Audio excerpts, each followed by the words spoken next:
From courtside of the virtual hardwood, it's the NLSC Podcast. This is episode 510. I am Andrew in our forum, Andrew NLSC on X. With me as always, my co-host Derek, DP3 in our forum, and DP3G and DP384 on X. Derek, good to be talking to you as always. What's new this week? I'd like to kick off this episode, Andrew, talking about video game legend Keith Van Horn. And how this came up is actually because of the Live 01 legends, Roger and Nate. And Roger reached out to me and let me know that in 9-minute quarters, he scored 74 points, had 7 rebounds, and 3 assists with Keith Van Horn against Nate.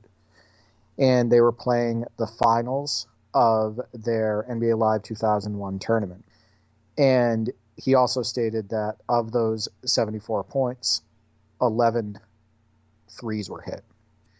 My thing with guys like Keith Van Horn, Rashard Lewis, Walter McCarty, basically anybody 6'10" and above that could hit the three ball was ultra deadly in early 2000s video games. And then they were also pretty damn deadly in 2K's early and mid 2000 games as well, but especially in NBA Live. And I can't even tell you the amazing performances that my brother Mark had with Keith Van Horn on early 2000s lives. I want to say it was NBA Live 2004 that he scored over 100 points with him on a high shooting percentage. He's also had over 100 points multiple times with Walter McCarty. And it's just, those guys are ridiculous in those games. So I applaud him on that performance with Keith Van Horn. I also want to point something out. I watched another gameplay video on the Live 01 Legends YouTube channel. And if our listeners have not visited that channel, you're missing out. Check these guys out. On many of their games, their faces are on screen. You can hear them reacting to the action, all of that stuff. They're awesome guys, good characters. They're great. We had them on the show before. Yeah, and they were excellent on the show. So if you can find that episode, definitely check it out. But I watched another game on Live 2001 that they had recently, and it was Nets, controlled by Roger, versus Nate with the 76ers. And Nate was really feeling the weakness, Andrew, of that 76ers team. I think at one point I looked at the team stats at the end of a quarter, and he was shooting 10 for 42 with that squad. And the only real highlight of Nate's performance with that 76ers team was Allen Iverson's dunks. He was throwing it down, Andrew, like the prime Vince Carter in this game. They way overdid it in NBA Live 2001 with Iverson's athleticism and dunking ability. There's one dunk that Nate has with him in the second half where he's standing still underneath the basket and he jumps vertically. His head gets up around the rim and he throws it down with one hand. Now, Iverson was a great athlete. We all remember the tip dunk from earlier in his career, right up over the defense. But he absolutely was not even close to being capable of that. So, despite his shooting woes in that game, he had those amazing dunks with Iverson, a couple which could definitely be in the top 10 plays of the week. But Roger, on the other hand, using this Nets team, Keith Van Horn ended up with 23 points in this game, and he was the player of the game. But he had a balanced attack with Kenyon Martin and Kerry Kittles and whatnot. And I thought he did a great job using that squad. But those guys put together some great gameplay videos. They have a very unique YouTube channel, and I recommend their channel to the community. They should check it out. I do too, absolutely, and they've got some great short clips as well, always sharing those little clips that many of which end up in the top 10 dunks. They had the great dunk contest dunk from NBA 2K9 in this past week's countdown. And it can't be said enough how much Allen Iverson carried that 2001 76ers team. I mean, he did have some help. It wasn't like there was absolutely no talent on that team with him, but you had a Mutombo that was aging, breaking down, past his prime, didn't really pan out as well as they thought. Sure, you got solid players like Aaron McKee, Tyronn Hill, etc., but Iverson didn't have a lot of help, and he faced some pretty good teams in the East and took a win from the Lakers in the finals, handed the Lakers a loss in the finals. They're only one of that playoffs. Allen Iverson, he was the MVP that year. He was the man. Now, in Live 2001, he has Kukoc. So Nate did have Kukoc because it was pre-trade. Right. So yeah. Remember correctly, Ratliff got hurt. The 76ers decided, hey, we need a big guy to obviously compete against guys like Shaq. That's how we're going to make a run at this, is by having a guy that can compete with the Shaqs out there. And they made the trade of Theo Ratliff and Tony Kukoc for Dikembe Mutombo. And so I was surprised to see that Nate didn't do a little bit more with Kukoc. I'd have to revisit Live 2001 and see how he plays in that game, because he's another tall shooter, right? Of course. Kukoc could stretch the floor, knock down threes, hit the mid-range shot. He's usually faster in video games than he was in real life. But yeah, pre-trade and pre-Theo Ratliff injury, I've said this before, I thought the 76ers were better in real life. Kukoc gave them another scoring option. He was playing well for them. Theo Ratliff was an amazing shot blocker, just like Dikembe Mutombo. He was a super athlete, right? And I think he was better at running the floor than Mutombo as well. So unfortunately, that Ratliff injury altered that roster quite a bit. It did.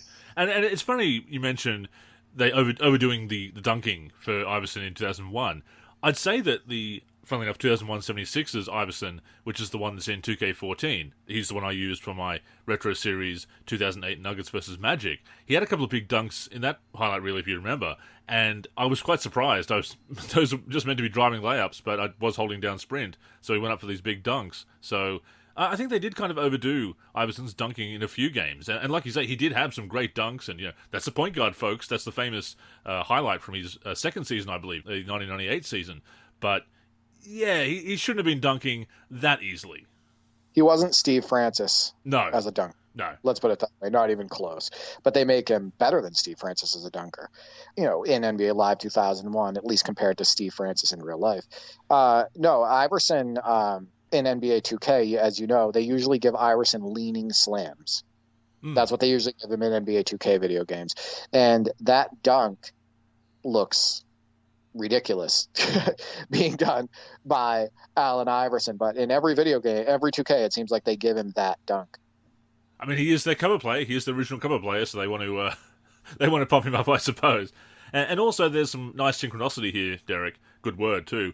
But Keith Van Horn is actually getting a mention in this week's Way Back Wednesday. And as much as we think about the '97 draft class as Duncan, Chauncey Billups, Tracy McGrady, of course, and everybody else, Ron Mercer, of course, Keith Van Horn in his early years for the Nets, pretty good player. Seemed like he might be a future All-Star. Speaking of that, so you're talking about drafts. Did you know that the Celtics turned down Tony Parker in order to get Joe Forte? That's quite a blunder. Yeah, so Tony Parker was talking about draft night, and apparently he was handed a Boston Celtics hat and said, the Celtics are taking you. And then 3 minutes before the selection was made, they said that the Boston backed out. And Boston ended up taking Joe Forte because they didn't want to take an international player. That is just a monster mistake. Because imagine Tony Parker in green. Tony Parker was pretty excellent right out of the gate as a player in the NBA, and he had that professional experience and whatnot before coming to the NBA.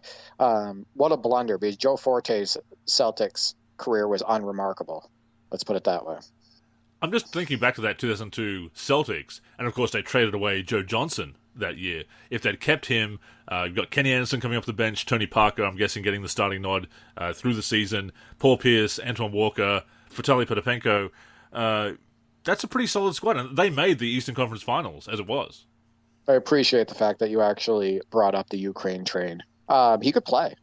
He was a solid player. I just think that, by the time he was with Boston, he wasn't really utilized for his strengths. He was more just, at that point, like a pick and roll guy and a dump down guy, as opposed to somebody who actually did have a pretty solid post game and could do more than what the Celtics kind of allowed him to do at the time. No, absolutely. But it's like they say, it's a roll of the dice with the draft, and you see a lot of picks that we can point back to in hindsight to say, oh, that was a terrible pick or whatever, or it seemed like a good idea at the time. But yeah, passing up Tony Parker, a play that the Spurs were obviously interested in, that was quite a blunder. Absolutely, and he's a Hall of Famer. Yeah, I mean, Parker is a legend. So before we get into a session that we had on Street Hoops for PS2, which can't wait to talk about that, because how fun was that? A blast. That was an absolute blast revisiting that game. I wanted to actually talk about Real Hoop for a second. So Andrew knows, because him and I are friends and I've talked to him off air about it. I suffered a pretty bad leg injury playing in a local league. And let me start this off by saying that when you're a defender, you have to respect the game. And there's rules, hidden rules, that you need to abide by as, basically a sportsman. Yeah, sportsmanship, absolutely. So for example, if somebody goes up for a layup and you get underneath their feet, get underneath their body, or you push on their body while they're in the air, not only are you a prick, right? Yeah. But you are disrespecting the game, and you are putting somebody's health in jeopardy. You are Bruce Bowen by doing that, basically. Right. And so I'm playing in this league, and in another league that I'm in, I had played against the same player a few nights before, and I effortlessly dropped like 30 points on him. He just couldn't guard me. So he was playing reckless in that game too, defensively, but he was even more reckless on this night. And I was on the fast break, and he was pedaling backwards, and I went to do a spin move. And when I did the spin move, he got underneath my feet and pushed on my lower body, which knocked me off balance. And it caused me to plant improperly, and my knee caved in, like my leg went backwards. So like a severe hyperextension. I heard the loudest crack, Andrew, that I've ever heard in my life. It could be heard from the bench. Somebody from our bench, like 20, 30 feet away, heard the crack. That's how scary. loud it was. Yeah. Yeah. I hit the floor, and I had to be carried off the court. But if he hadn't been reckless in getting under my feet and basically pushing on my lower body while I was in the air, then I never would have been off balance. Right. So he basically, in my opinion, he broke the unwritten sportsman rules that need to be there to protect players. Right. So, I'm not happy about it. I haven't had an MRI yet. It's still swollen. Still, it's hard to bend it and whatnot. But I'm out of commission right now as far as playing, and I'm super bummed about that. No doubt. And like you say, just breaking those unwritten rules of sportsmanship, Bruce Bowening it, Draymond Greening it, quite frankly, and isn't that a funny situation that he was going to retire and Adam Silver begged him not to, apparently.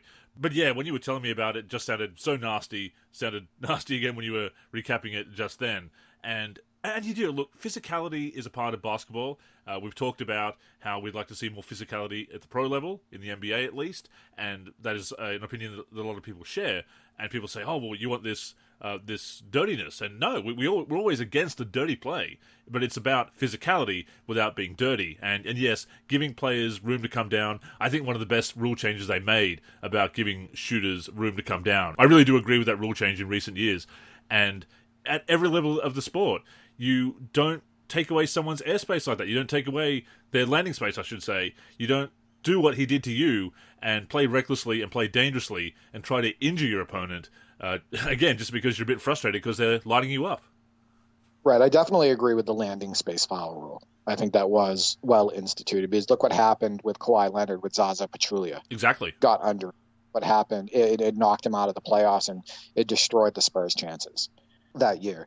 But, and I also want to point out, as I said, that he was backpedaling. Basically, he was backpedaling up until probably, I would say, 10 feet from the basket, in which he basically ran up on me. And when I went to do the spin move, I elevated a little bit because it's a fast spin move, right? You know what a spin move looks like. Think, Jordan, Kobe. I'm not saying I'm them, but you know what it looks like. Of course. And he saw me going into the spin. Instead of just trying to contest the shot and, get his left hand up and whatnot, he went underneath my legs and pushed on my midsection. And that is what caused the improper plant. So yeah, you got to have a respect for the game. I'm all about physicality. I'm all about playing, a physical brand of basketball. I love 90s hoops. You know that. Early 2000s hoops and whatnot. I even liked when hand checking was part of the game. But you don't get under people's feet and push on their body when they're in the air. I don't care what area you're playing in. That's not okay. That's how I had my first ankle injury, actually. I had an opposing coach. My mum was on the bench. She was handling the scorer's table, and she heard the coach, who was actually, funnily enough, this other team was also part of our club. They were the Division 1 team that got relegated back down to Division 2 that we were in, and it was a pretty competitive game, and he calls his player over and says, see number 4 over there, that's me, take him out. And Mum's on the bench like, what do I do? Before she could do anything, like alert the referee to, this coach just said to take out the player on this team, who also happens to be my son, by the way. I go for a layup. He does the whole Bruce Bowen coming undercutting me and putting his foot out, and I land on his foot, really badly roll and sprain my ankle. And I just remember walking up the court and looking over and seeing this guy laughing his head off. And we were in the same club. We were from the same actual basketball club in that local league. They were just the Division 1 team that had been relegated, and I think they were a bit bitter about it. But yeah, that was. I certainly lost a lot of respect for that team and that coach that day. At that moment, that person is an absolute scumbag. Oh, yeah. That's the look at it. That is just absolutely scum of the earth behavior. And unfortunately, in my opinion, a lot of parents are like that. For sure. A lot of parents encourage that type of what they consider competition, right? Competitive nature. But it's exactly the opposite. That's actually being a coward. That's the way I look at it. If you're going to try to get underneath somebody to hurt them, because you can't beat them in basketball, you're going to try to hurt them to get them out of the game. Yeah. That's just pathetic. Absolute coward. It's pathetic and it's cowardice. But street hoops. So now we talked about the real hardwood. Let's talk about street hoops. So Andrew messaged me and asked me if I wanted to play street hoops for PS2, because one of his New Year's resolutions was to revisit an old classic each month. So at least one classic title. And that was his choice for January 2024. Now we jumped into a quick match and we played on a 2K-esque view from behind. And that game is so pick up and play that Andrew and I had a blast from the get-go. There was no hard learning curve. The controls made absolute sense.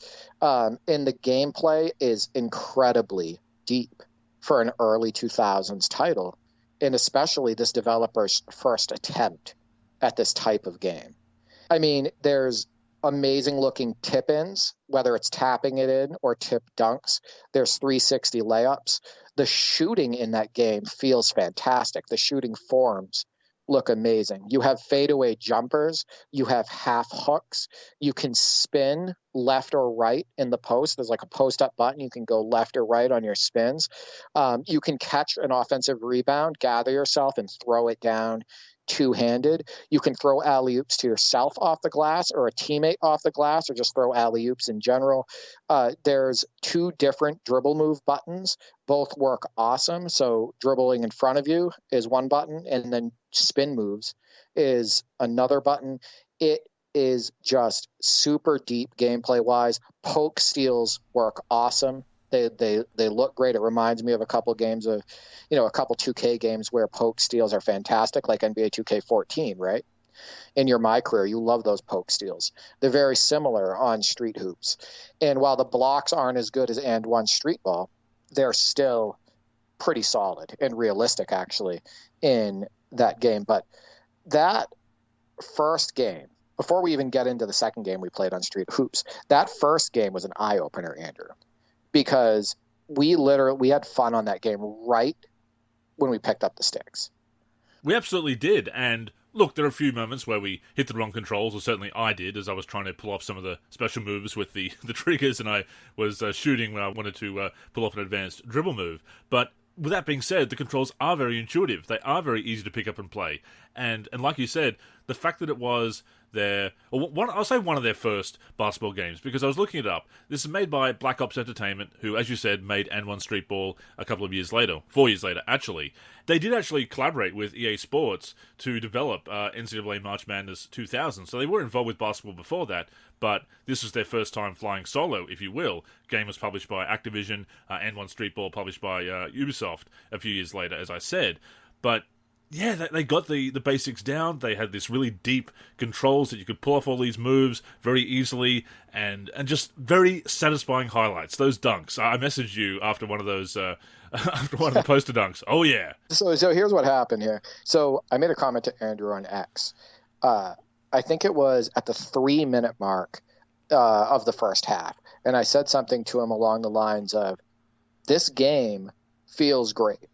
And I hadn't gotten a response from Andrew until 2 minutes later, after he threw a self alley-oop to himself off the glass on the fast break and threw it down. And he goes, oh, yeah, it does, right after.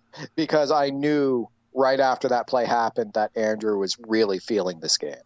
And there was also a point in the second half where I basically did an escape dribble, and I was running out towards the 3-point line, and I threw a no-look behind the back pass to Andrew, who was cutting baseline, and he threw it down. And that looked absolutely beautiful. I don't care what decade the video game was created in. That is absolutely beautiful. The animations are surprisingly good, Andrew, in that game. And then we played a second game on Street Hoops, and we played on another one of the courts that come with the stock game. So, I think there's only 3 or 4, maybe 3 courts. You have to unlock them. Yeah, you have to unlock the rest of them. Yeah. But one of them is French Lick. So obviously, Larry Bird from French Lick, Indiana. And when you get out on this court, you're basically playing on a farm with a court in the middle of it. Yeah. And during the gameplay, you can hear cows mooing off to the side and everything like that. So I think it's a pretty cool touch. And even the basketball is different. Instead of using a regular Spalding or just a regular colored basketball, we're using a black basketball. Street ball, yeah. Street ball. And that game, we had polished our skills a little bit after the first one, and the highlights got even better. We were throwing more alley-oops. We were making different types of shots. We were playing better defense, and then we ended up beating the computer by, I want to say, 14 or 16 in that game.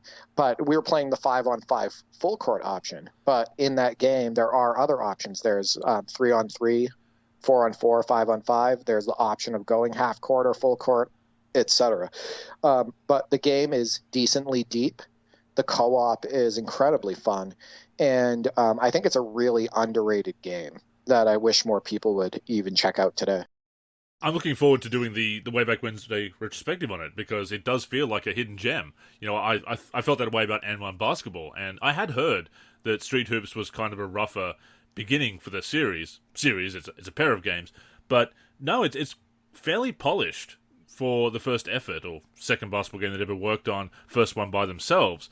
And it really is fun. I do think it is a hidden gem. And yeah, obviously it's missing some of the licensed content of N1 Street Ball. There is some unlockable videos, and that's fun. And of course, back in the day, how big was the N1 mixtape and those DVDs and tapes, Derek? You feel it in that game, right? Yeah. The atmosphere, the trash talk on the court, the moves that are being done, going towards the hoop and all of that stuff. The slip and slide dribble and all of that, the street aspect of basketball, which also kind of infiltrated the NBA at the time. Remember, definitely did. Yeah. Guys were there like Steve Francis, and then also guys like Baron Davis, and then Skip to My Lou, Rafer Alston, and even Troy Hudson had a little bit of that style to his game. So even some of that and one stuff, the street hoop stuff, infiltrated the NBA. But they did a really good job of capturing it in street hoops. But and one street ball took it to an all new level when they created that game. Because like you said, they had more likeness permissions. Real players, yeah. Exactly. So faces that you could recognize, but the blocks got louder. The defensive mechanics got better than Street Hoops.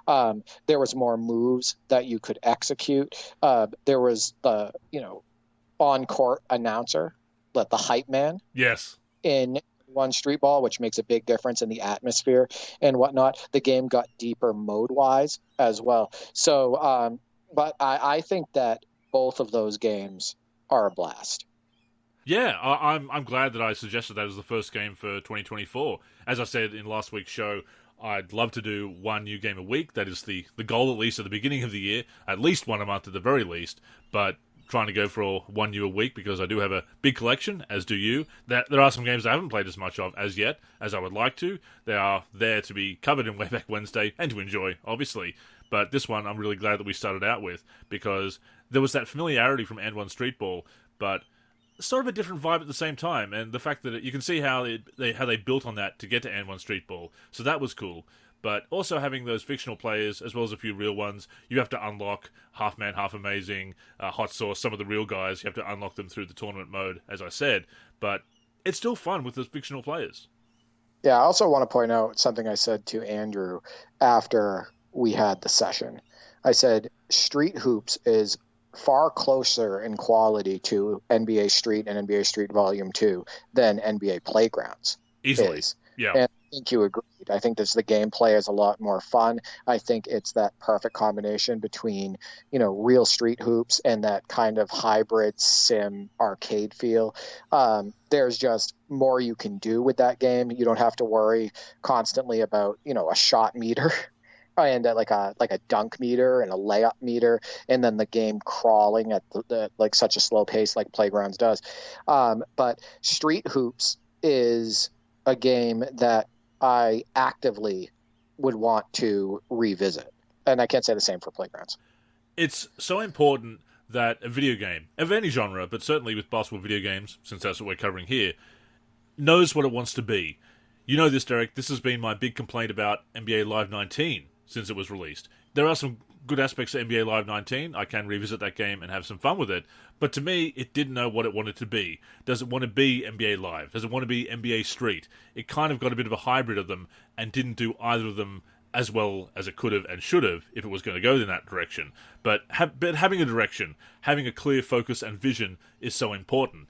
And I feel that NBA Playgrounds and NBA 2K Playgrounds 2 takes some good aspects from Street and Jam, mixes them together, brings some original ideas to the table, but still just doesn't quite know what it wanted to be. And now, as we said in the previous episode, look where we are now with that game. A Roblox exclusive mobile game, essentially. And Street Hoops, it knew what it wanted to be. You're right out of the gate, you can tell. The developers had a clear vision, and they continued that vision with And One Street Ball, and that's why both of those games are fantastic. It's the same with with NBA Jam on Fire Edition and NBA Jam 2010. Those developers, clear vision of the type of game that they wanted to make and the audience that they were looking to cater to and how they wanted the action to look and how they wanted the art to look in the game. And that's why those two games are so much fun. And I think that, Street Hoops and One Street Ball, we got to get more gameplay videos up on the YouTube channel. And one of the games that I just discussed from our recent session on Street Hoops, one of those games are up on the YouTube channel, so check that out. Definitely check that out. You'll see how fun that game is. And that wasn't very hard or expensive to collect, Derek. I think that one might have been $5 to $10 Australian dollars. I want to say that when I picked that game up for PlayStation 2, I have it on both GameCube and PlayStation 2, but when I picked it up for PlayStation 2, I want to say it was $5 and a couple dollars for shipping, because I believe I ordered that one. Yeah. So there's options, I want to say, on Amazon to pick up Street Hoops. You can pick them up on eBay as well, and whether it be complete in box or just the disc, etc. But yeah, not an expensive game to pick up, and endless fun can be had with that. I think it's just a super fun game, and I actually want to get more into it now and unlock all the courts. Same. I want to play through the tournament mode and see what it's all about, get Rucker Park. And how cool was it that so many games back in the day had the famous Rucker Park in the available as a street court to play on? You had to, if you wanted to be taken seriously, right? Yeah. Because that is it. That's the most famous court. Mecca of street ball, yeah, if you will. Exactly. I mean, you go back to, Julius Erving showing up to play at Rucker Park and people, sitting on the bridge in the distance and on buildings and whatnot just to get, be able to see him play and whatnot. I watched the Julius Erving documentary. I can't remember. I think it was on demand. And it showed some of the footage from him playing at Rucker Park, and it was a spectacle. It was unbelievable. Also, Julius Erving was amazing at that time, right? Of course, yeah. So, but yeah, I think to be taken seriously as a street basketball game, you had to have Rucker Park in there. You know, I don't want to sound ungrateful because I had so many great opportunities back in the day running the NLSC, as I still do, obviously, and going to those NBA Live community events. And for the event in 2007, which was for Live 08, of course, they took us to New York City. And we went to the draft. We went to Madison Square Garden for a tour, so that was really cool. Pulling up to the draft with this big stretch limo, and people are looking, oh, who is it? And then a bunch of gamers get out. Hey, everyone, they're nobody. Who are they? But that was kind of funny. But a great trip. That's the one they put us up in the hotel with the draftees were staying at. Got into the lift, the elevator, and Greg Oden was there. I've never felt as short at 6'3", Derek, as standing next to 7-foot Greg Oden. But that was pretty cool to, get. I told you about me walking by Dikembe Mutombo, right? So I was in New York City, and they were having the United Nations meeting that day, and I didn't even know that until I got there and I saw the traffic and all the security and whatnot. But I'm walking down the street in New York City, and we were passing a bank. I can't remember which bank it was, and there is Dikembe Mutombo walking right past me. And I got to tell you, that man was a giant. Yeah. I'm a tall guy. I'm 6'2". You're tall. You're 6'3" or 6'4". And I felt incredibly short and small walking to Dikembe Mutombo. So just to give you an idea of how big these guys are, that they're huge. You feel like a kid again, just like, wow, I haven't looked up to this many, to someone like this since I was 4 or 5. Yeah, absolutely. But they did actually plan to take us to Rucker Park as well, but we ran out of time on that trip. With the scheduling, didn't have time to get there. But no, that's my one regret. I mean, obviously that was a fantastic trip. Spent $1,000 Australian in the NBA store that I didn't really have at that time. But when was I going to get there again? And not even thinking about how I was going to get all in the suitcase to get back. But I managed it. One way or the other, I was going to manage that. But, unfortunately, didn't get to see Rucker Park, but that wasn't the itinerary, didn't get to it, but that would have been awesome. It's never too late, Andrew. Of course, yeah. Need to get over there. Exactly. Maybe we can make a trip of it and maybe get some shots up if my leg ever heals. No, hopefully it's going to be good news for your leg, but, we'll definitely have to make that trip if I get over there someday. Before we go on, a reminder that the NLSC podcast comes out every week on the NLSC, NBA-live.com, as well as our YouTube channel. We're also on Spotify, Apple Podcasts, and other podcast apps. If you're listening on any of those apps, we'd greatly appreciate a review. To keep up with the show and everything we're doing with basketball gaming in general, connect with us on social media. On Twitter and Facebook, we are the NLSC. We also have an Instagram, NLSC Basketball, and on YouTube, we're youtube.com/NBA Live Series Center. Once again, visit us at nba-live.com, where in addition to the podcast, you'll also find all of our original content, as well as our forum and modding community.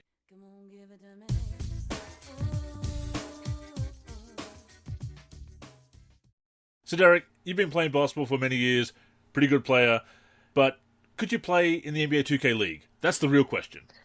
Andrew, I'm so sick of this debate, which is why I had to ask the community. It turned into a community question. Do you think that the NBA 2K League players are the best 2K players in the world? Then I had to add a part 2 to this question, Andrew, is do you care? Here's the deal. First off, I really don't care.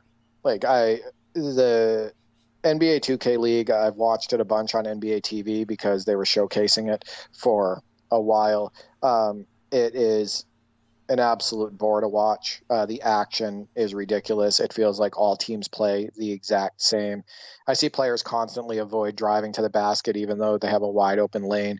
I see wide open dunks being passed up in order to kick it to the corner for a semi-contested or full contested three. I see ridiculous side-to-side play. A lot of it isn't even the gamer's fault. The 2K League player's fault. It's just the way the game is designed, right? And the way the game kind of forces you to have to compete in order to win. I think that there's very little to no variety in the way the NBA 2K League teams play, going by all of the footage that I watched. I don't know if they're the best 2K players in the world. From what I can see, they could be the best cheesers in the world, maybe. Yeah, and that's why they can, I don't know if you want to call it, excel in a cheese fest environment. succeed In it. The thing is that the game is the biggest reason why the action looks like that. The mechanics of the game, the game's engine, the constant skating, the ridiculously fast, unrealistic dribbling, the ball warping from hand to hand, the suction that forces them to not want to take what looks like an open lane to the hoop. The suction that stops them from going up for what would be a wide open layup or dunk in real life, right? What makes them pass that up and kick it out to the 3-point line.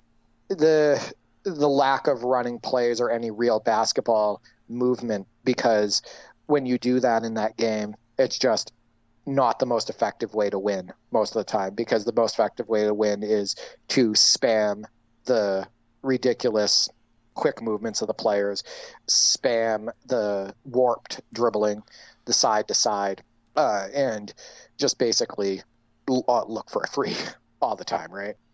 So I don't think that they are the best players, 2K players in the world. I think that even if you're going by cheesing, I've seen some of those players. I've seen box scores of some of those 2K League players jumping into the rec and whatnot in their park or whatever, and I've seen them get absolutely blown out by people who don't even play the game that often, or people that do play it often but have never touched the 2K League.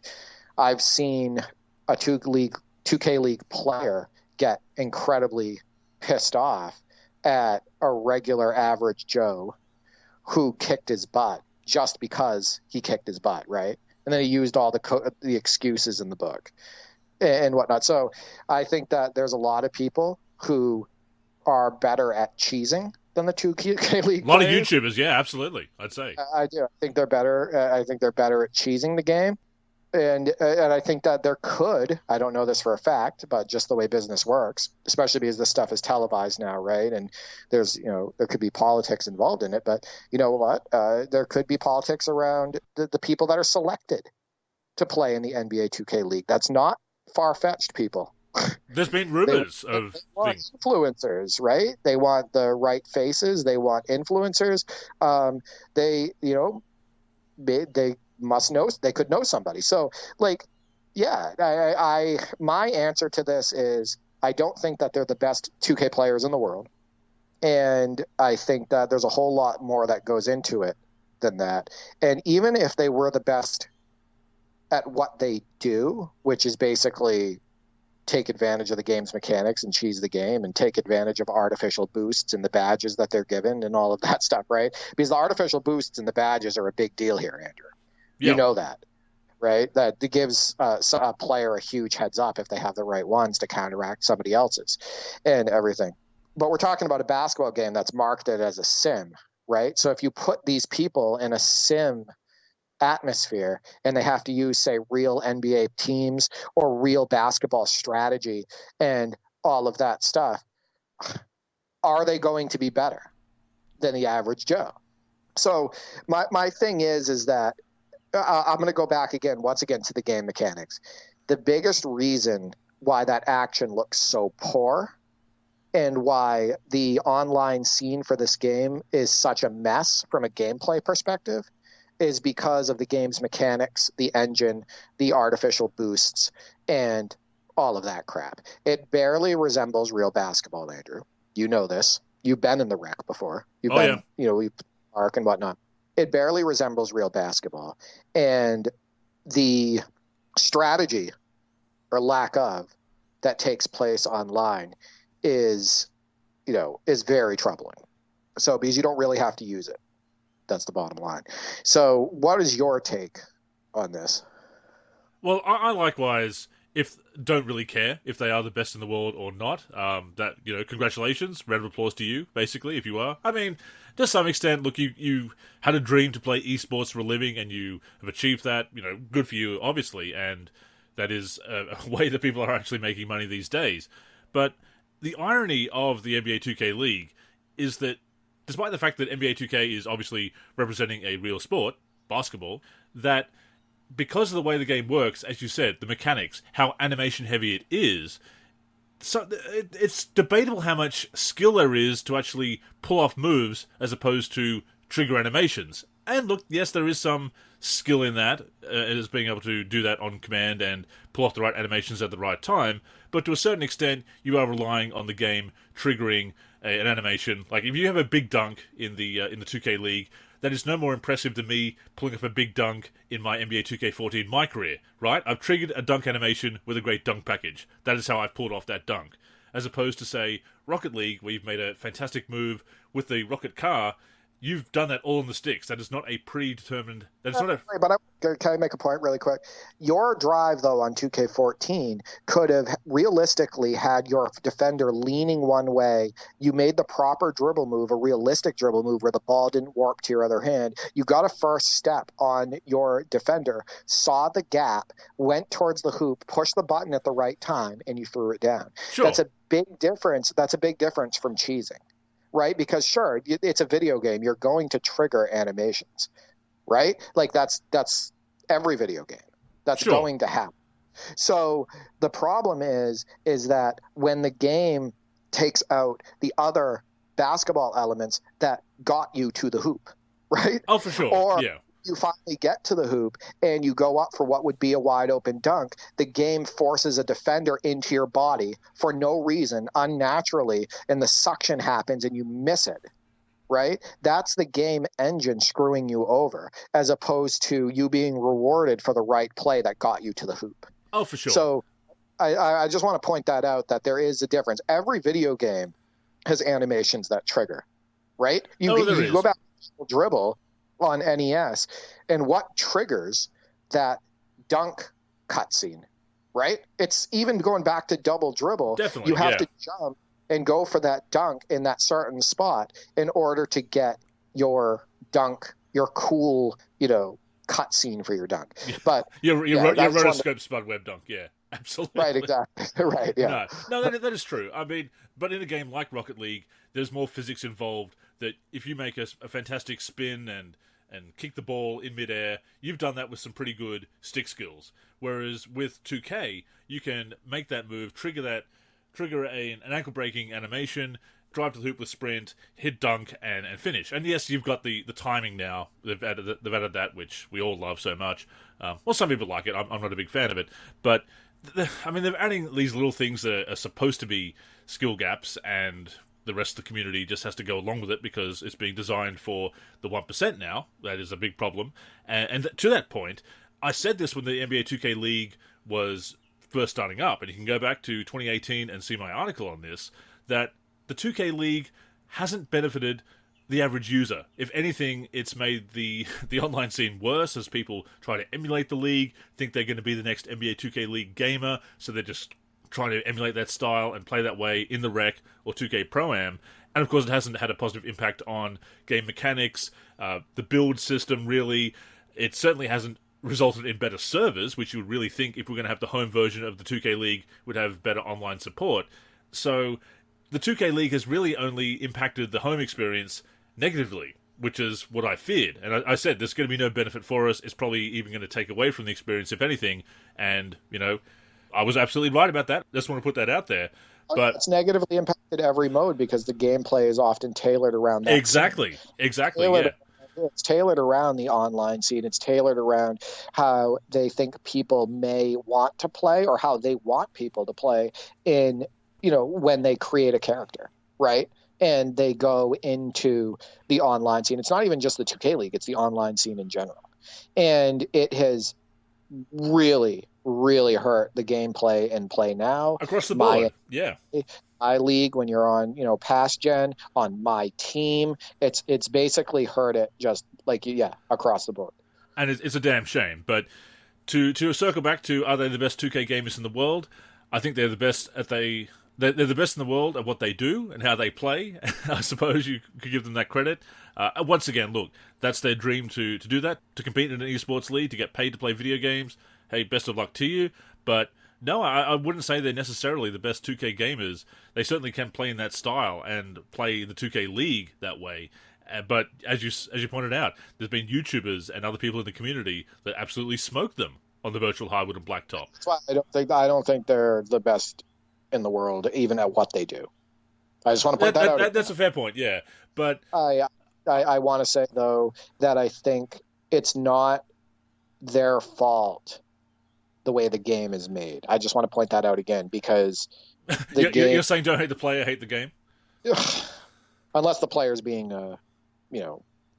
annoying and, kind of an a-hole. That fight that broke out, that was embarrassing.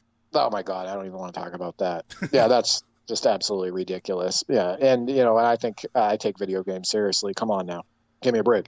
But I'll say again, I don't blame the player as much as I do the devs putting real basketball far away in the rearview mirror, right? They've put even more badges in the game. The game is so reliant on artificial boosts. Metagaming, yeah. Metagaming. It's so reliant on cheesing. You don't have to understand basketball at all in order to figure out how to cheese this game and, do just a couple different types of moves that's going to allow you to score consistently, right? So, I think the thing is that it's taken sim basketball mostly out of the game. That's the way it feels. Yeah. And because of those mechanics, because of that suction, because of the constant sliding, because of the crazy fast dribbling and the ball warping on dribbles, just the awkward movement of the players and even rounding a corner, like you said, sometimes it feels like a Mack truck. Yep. And whatnot. It feels very unrealistic. Because of all of that type of stuff, you can't really get immersed, in my opinion, and at least is the way it is for me, and it's why I won't pick up the game, even in a sim style game. You feel like you can't play a sim style game because you get so frustrated with the mechanics. No, exactly.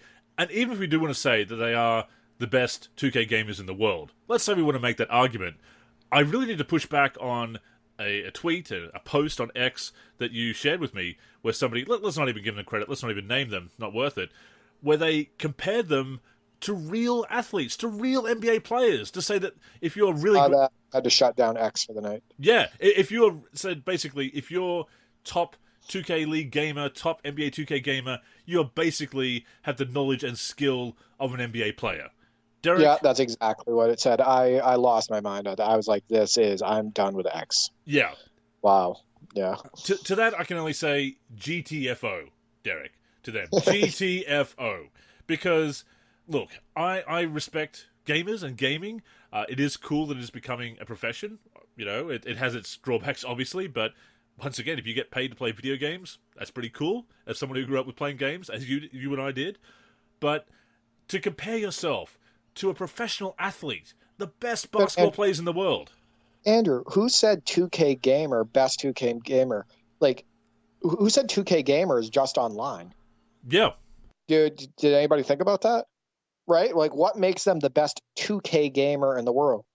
And where's anything that proves that?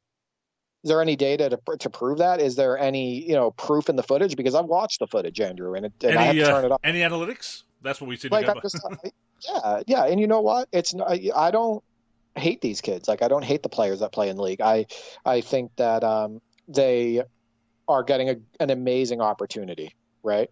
They're getting paid to play video games. They get sponsorships, all of that stuff. It's honestly a lot of kids' dreams. I mean, we dreamt about that stuff and everything. We thought that would be a cool idea. It's stuff we thought about. And I didn't say they're bad at the game. And they're probably very good at taking advantage of the game's mechanics and all of that stuff. So I just want to reiterate, I'm not blaming the 2K League players. It's the game design. I mean, that's what we say, Derek, but obviously we just need to get good, as as we're so often told. But let's see what the community has to say about the question, because as you said, you threw it out there, NBA 2K League pros, truly the best 2K gamers in the world, and do you care? And first up we have Roger Ward, one of the Live01 legends, of course, says, I have no idea. I like to see the alleged pros beat me and Nate Starshow in any early 2000s NBA Live games. And yeah, I think Nate and Roger are going to win that contest. The way I saw him using Kenyon Martin, Kerry Kittles, Keith Van Horn, and one of your favorite basketball video game legends, Jim McElvain, the way he was using them, yeah, I don't think NBA 2K League players have a chance against Roger. And Nate follows it up and says, the best Age of Empire 2 players can play any map type with any civilization. The so-called best 2K players need $5,000 in upgrades to get the best rated players and moves. When you buy game upgrades to make your play better, you don't actually get better. Game is easier. Yeah, and look, they are using standardized build types in the 2K League. I actually think they should bring that back to the home version of the 2K League, of the Rec and 2K Pro-Am. I think the build system has just absolutely ruined the online scene. And the fact that they are using standardized builds in the professional league goes to show how broken the build system is, quite frankly. We talk about big picture thinking, Derek, is one of our favorite sayings here on the NLC podcast. Right there, you can see big picture how the build system doesn't work. But yeah, I love the way that Nate put it there. And yeah, you mentioned standardized builds. Those are still filled with artificial boosts. Oh, of course, yeah. Earlier. So it's still heavily dependent on the artificial boosts in the game that give these players, an advantage one way or another. So, yeah, I love what Nate said there, especially when it comes to, just standard online play, which you've experienced, and unfortunately you experienced. People can buy their way into winning games because that's how powerful the artificial boosts are, and whatnot. They can, rely on a meta build, and whether they know as much about basketball as you or not, whether they're as, better at the game or not, they're more than likely going to take that W from you, and oftentimes in a blowout, because they have a better meta build, right? They have more artificial boosts and everything. And that's not real competition to me. That's like playing like a fighting game and you using an overpowering character who has more finishing moves and more powerful moves, and you winning, right? Like, I think that's not true, fair competition. So, along the same lines, Stephen, the Live King, says the whole debate is pointless when you have to buy attributes. 2K will never be competitive. And yeah, when you've got pay to win, pay to enjoy, the meta build system, and an animation-heavy game, yeah, it's not a true competitive scene compared to other games that have more freedom of physics and so forth. Which is why so often it looks silly and boring. Yeah. It's the bottom line. So, no, I definitely agree. I think that the game needs to be more reliant on real basketball strategy, online and otherwise. Like I said, the online scene has infiltrated the play now gameplay, the My NBA, My Team, etc. The game just needs far more balance, and it's not there right now. And to the point about cheesing, Bucky T says, most of these guys are left-right cheesers in my opinion. They don't come close to having skills on the sticks. I never cared about the NBA 2K League anyway. And yeah, it's very difficult to care about something that doesn't really benefit us and isn't really that fun to watch. Yeah, you watch the footage and everything, and you don't see really anybody doing step backs, jump stops. You don't see anybody posting up. You don't see anybody, going, under the basket, going through baseline, and then coming out on the other side and pulling up or dishing it to the perimeter. And like, there's just, there's a lack of variety in the gameplay footage from online, and whether it be the 2K League, or regular online play, etc. And it just bums me out. There's very seldom real basketball strategy being played.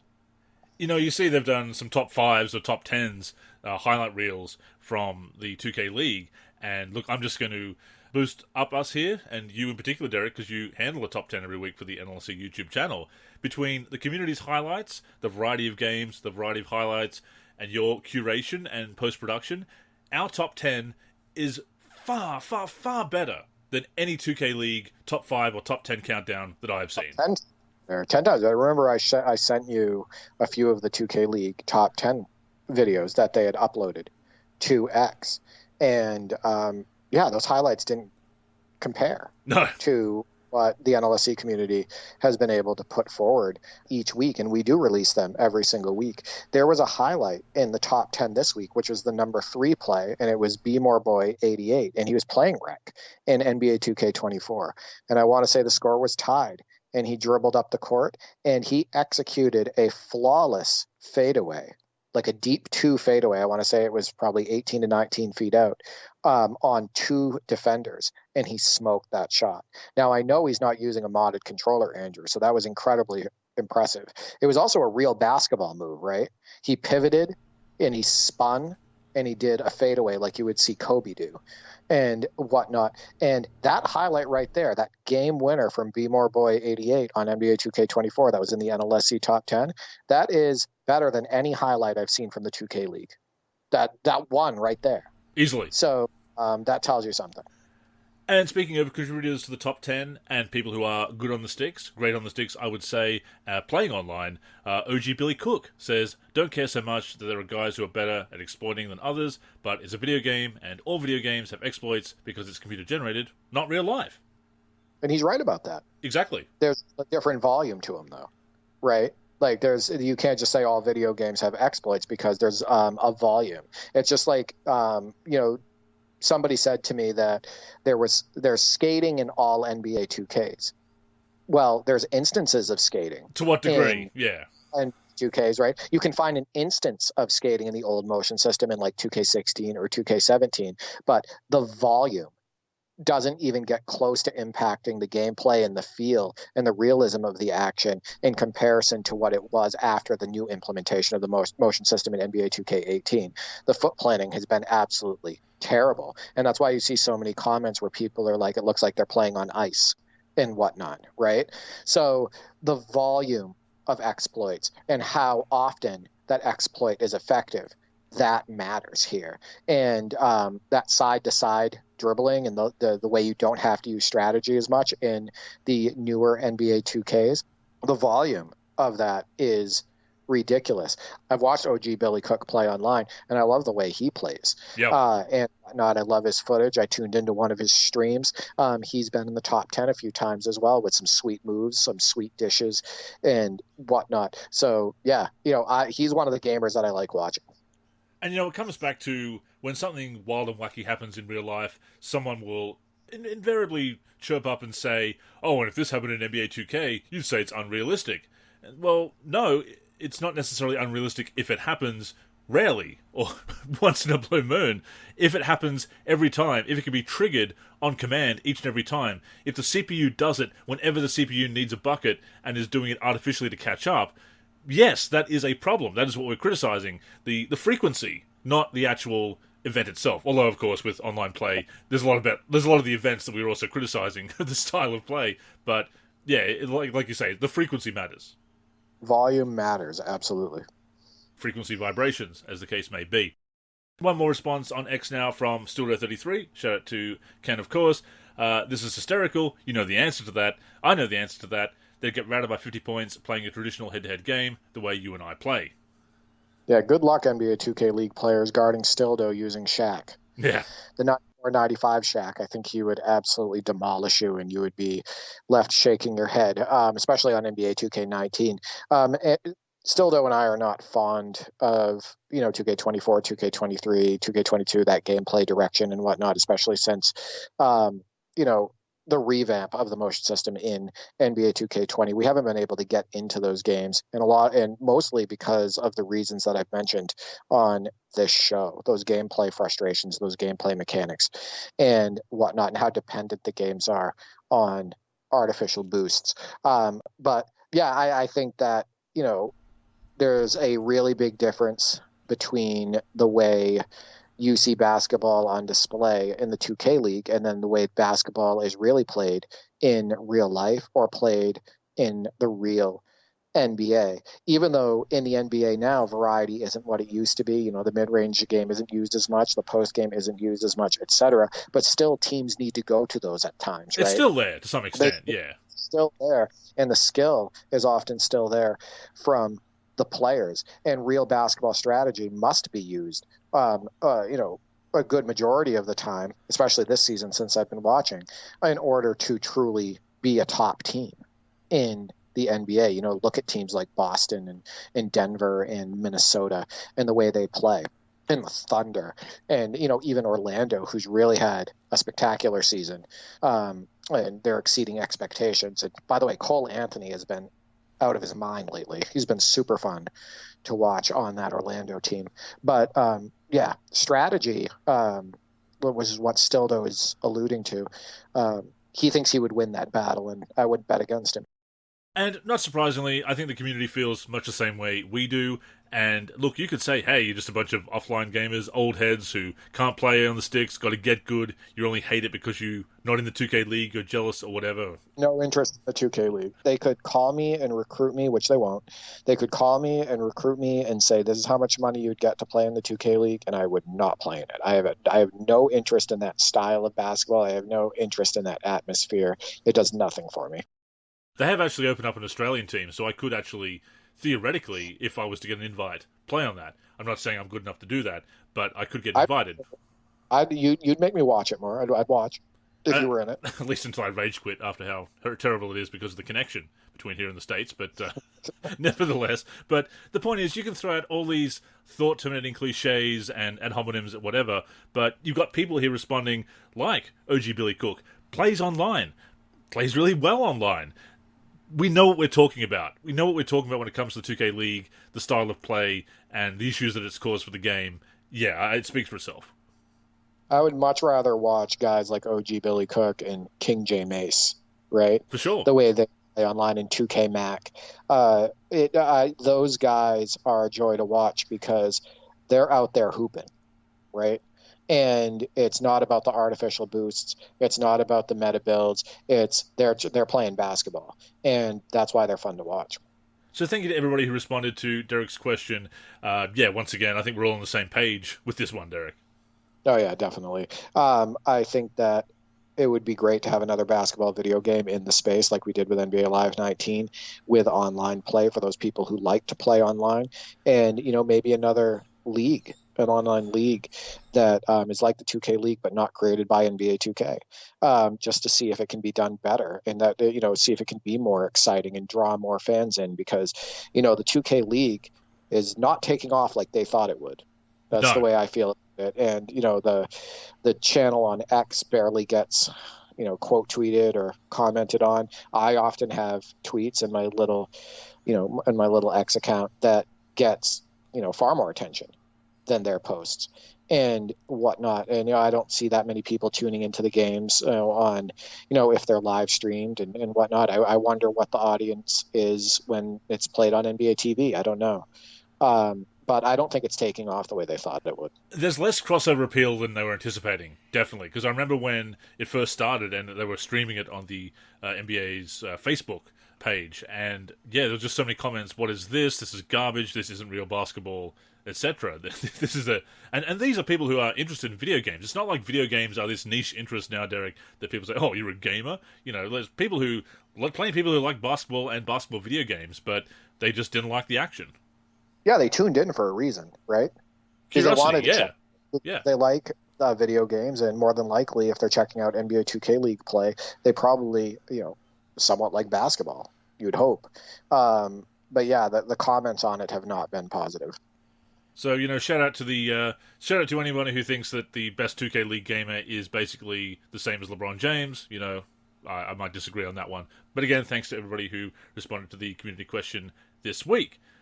And of course, Derek, we have another question that you put out there. So how about we open up the mailbag? To the mailman, the pump fake. What an unbelievable dunk! So I asked the community, what are your 2024 goals for basketball gaming? And of course, mine, which is to try and play a hidden gem, or find a hidden gem in the collection each and every week of the year. Certainly at least once a fortnight, or once a month at the very least. Get back into some modding, continue my journey through 2K14, my career, and get back into some Live 06 as well. And we talked a little bit about that on last week's show, but yeah, the community has some resolutions as well. Yeah, and mine were basically just to maintain the consistency on the NLSC in relation to content creation, but also to even create more content. Like I stated, in 2023, we had 52 podcasts go up on the NLSC YouTube, 52 top 10 videos, and then also 100 gameplay videos. But I'd like to increase that content and even get some more variety in there, some games that people haven't seen and whatnot, games like Street Hoops. And then that video is up on YouTube right now. So that's a first for the NLSC YouTube as far as a full gameplay video. And I think people are going to enjoy that. And outside of that, just like I stated, more connections with the community, Andrew. For sure. I'd like to connect you even more, and then more people on the NLSC Discord. I'd like to get some more games in with like NBA Live Dude, WizCard Rush, and then some new people, etc. So we'll see what happens. A lot of enthusiasm from our part and the community at large.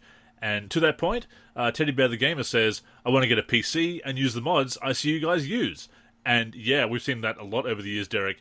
People on console, and look, we're not about console versus PC here. You and I play on both. But people who are mostly on console or completely on console see the mods that are being made for PC and think, yeah, I want to get in on that. Yeah, Teddy's been talking about this for a couple of years, so it's going to happen eventually. He loves the scoreboard mods, the graphics mods, the new cyber faces, all of that stuff. I think that a great starting point for him would be a game like NBA 2K14 because of all the mods that you can get for it and how easily accessible they are. NBA 2K13 would be another one that I would definitely recommend for PC. And then NBA 2K19 because of the great retro single season roster mods that Stildo and team have put together. And I think that those three games would be a great starting point. And, Andrew, as we've talked about before, those games are affordable. They're not hard to get. I think 2K19 would be the toughest out of the three. I was going to say, yeah, that one might be tough. That one might be a little bit tough, but you should be able to find a key for that, a Steam key. But NBA 2K13 and NBA 2K14 are super cheap, and you can get them on eBay, complete in box. Get those disc versions and whatnot, and hit the ground running. Next up, we have Bucky T again. I want to get into live streaming all of the basketball classics. Want to learn how to do live streaming. That's the goal. And that's something we've actually talked about doing a bit more as well, Derek, dipping our toes into those waters. Yeah, I think you could check out Marillis Action, the application that Andrew and I use. It's $20, and you can stream right from that application to YouTube and to Twitch, and both of them at the same time. And I know that King J Mace uses Action often now in order to stream, and you can stream in 1080p at 60 FPS, so smooth quality. And that's definitely an application I recommend. I know that a lot of people also stream with OBS, which is a free application. It's just a little bit more complicated. It's not as easily accessible or as intuitive as Marillis Action, but it is free, and you can stream in super high quality. So those are the two apps that I would recommend. And Elgato as well has streaming. Watch me play a great game. Exactly. So Elgato, I've actually streamed from it multiple times. So if you're playing like your PS5 or Series X or your Xbox One or PS4 or, even your Xbox 360 and whatnot, you could have your Elgato hooked up and stream right from the Elgato in 1080p at 60 FPS. And you can have a mic plugged in, and your audio can feed through Elgato and into your streaming platform, whether it be Twitch or YouTube and whatnot. And yeah, you can do some console gaming that way as well. And heading over to the NLSC Discord now, NBA Live Dude says, according to Wiki, there's a total of 191 basketball, console, arcade video games going back to Magnavox Odyssey and the Atari in the 70s. 52 weeks in a year, my goal is to dedicate one entire week to one title. Having so many options is a blessing, but it can overwhelm you at times. This will not only open me up to other games, but it will really make me well versed with every title. I might fast track a bit because most of us have played the majority of the well-known titles. With emulation, this is a possible task. Parsec for life, and long live emulators. And we definitely, that definitely resonates with us, Derek. That is a similar goal to what I have, trying to go one new title a week, dip into the collection, and I really do agree, having so many options can overwhelm you at times. How many times, Derek, have we said, let's play something, but we both have such huge collections that when we want to try something new, sometimes it's hard to pick one. That's why we have the fallback options. Yeah, I also want to point out that is quite the ambitious goal. And if only there were 191 weeks per year, NBA Live, dude.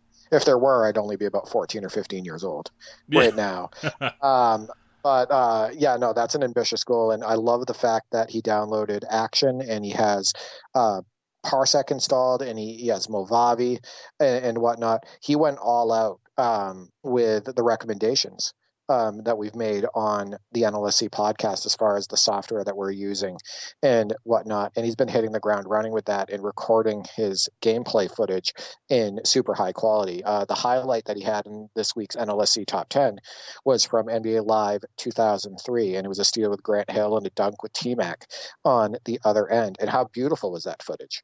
It was pristine 1080p 60 FPS, and I want to say that he recorded that with Action, which is a program we both love. So I love that he has that stuff installed, and the cool thing is that when he revisits these games, he's going to be trying to record that footage, so we're going to get to see more highlights from him.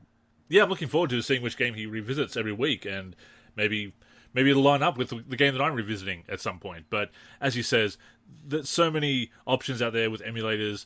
We could even play NBA for Intellivision, Derek. We've done that before with, admittedly with the PS2 version that was already emulated anyway on the PS2 collection of Intellivision libs, but we did that through the emulator. And of course, connecting that with Parsec, you can do that with the community, which you do have to do for Intellivision because it's a two-player game. And of course, why wouldn't we revisit that one?